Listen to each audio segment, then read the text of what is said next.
Pape Clément, chevalier Guillaume, roi Philippe, avant 1 an, je vous cite apparaître au tribunal de Dieu pour y recevoir votre juste châtiment.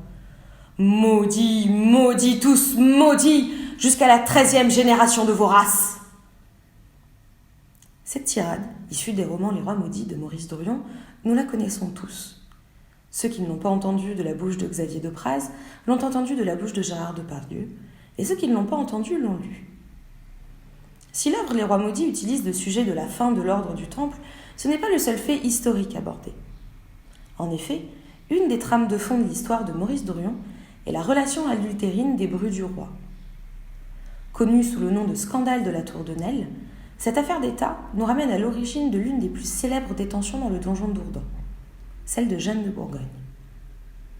Pour bien comprendre les ressorts de cette affaire, il nous faut remonter le temps et partir en 1305, date à laquelle tout commence. En 1305, Louis, fils aîné de Philippe IV, dit le Bel, épouse Marguerite de Bourgogne. En 1307, c'est au tour de son frère, Philippe, d'épouser Jeanne de Bourgogne. Et en 1308, c'est Charles, le dernier de ses fils, qui épouse Blanche de Bourgogne. Entre-temps, Isabelle, fille de Philippe IV, épouse Édouard II, roi d'Angleterre. Tous les protagonistes de cette histoire sont maintenant présents, les rouages de l'histoire peuvent se mettre en route. Si le mariage de Jeanne et Philippe se passe bien, ils ont plusieurs enfants ensemble, et Philippe écrit de nombreuses lettres d'amour à son épouse, ce n'est pas le cas pour sa sœur Blanche, qui a un mariage qualifié de banal et triste par les historiens, et encore moins pour sa cousine Marguerite, qui est totalement négligée par son époux. Quant à la cour de Philippe le Bel, elle est aussi austère que le personnage lui-même. Heureusement, les 3 femmes s'entendent à merveille. Leur charme et leur gaieté sont contagieux, mais ils ont pour conséquence une terrible rumeur. Les jeunes femmes sont soupçonnées d'avoir des amants. Bien que rien ne fût prouvé à ce moment-là, la graine était plantée dans l'esprit de tous. C'est en 1313 que tout va se jouer. Entre mai et juillet, Isabelle et son époux, le roi d'Angleterre, se rendent en France. À cette occasion, Louis et Charles font jouer un spectacle de marionnettes qui enchante Isabelle, et elle offre donc à ses frères ainsi que ses belles-sœurs des aumônières. Quelques mois plus tard, de retour en Angleterre, un grand banquet est organisé pour le couple royal. Et au cours de ce banquet, Isabelle remarque que 2 chevaliers normands, Gauthier et Philippe d'Aunay, portent des bourses identiques à celles qu'elle a offertes à ses belles-sœurs. La déduction est rapide pour Isabelle, qui prévient son père secrètement de ce qu'elle vient de découvrir. Ses belles-sœurs sont adultères. Mais les aumônières ne sont pas des preuves suffisantes, et pour en obtenir, le roi décide de faire suivre les 2 chevaliers. Il ne faudra pas longtemps pour que l'enquête ordonnée par le roi confirme les dires d'Isabelle. Marguerite et Blanche ont effectivement une liaison avec les frères d'Aunay, liaison cachée en la tour de Nesle, propriété de Philippe le Bel depuis 1308.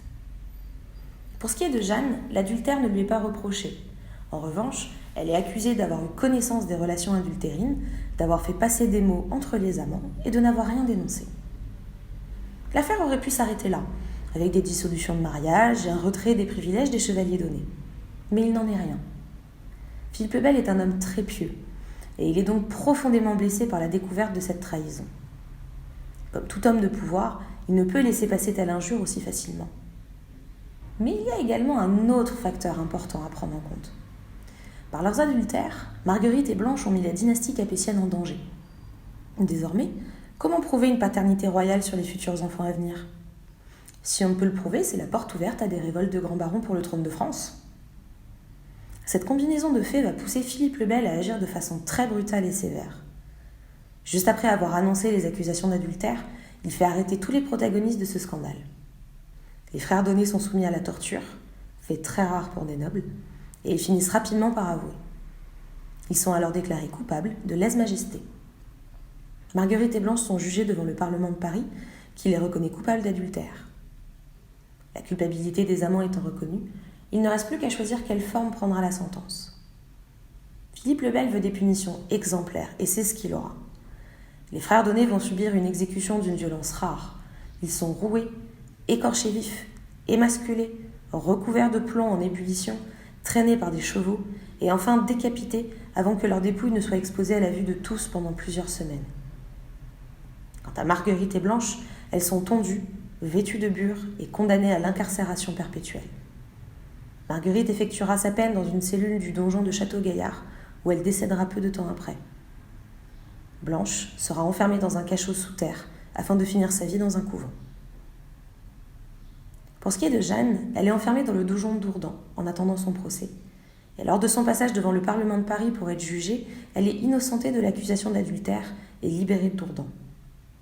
2 ans plus tard, elle devient reine de France, aux côtés de son époux, Philippe V. Au-delà d'une simple affaire d'adultère, il faut bien comprendre que ce scandale de la tour de Nesle va avoir des répercussions extrêmement graves. Et pour cause, il conduit à l'adoption de la loi salique, empêchant toute femme d'hériter de terre ou de titre et donc de le transmettre à ses enfants.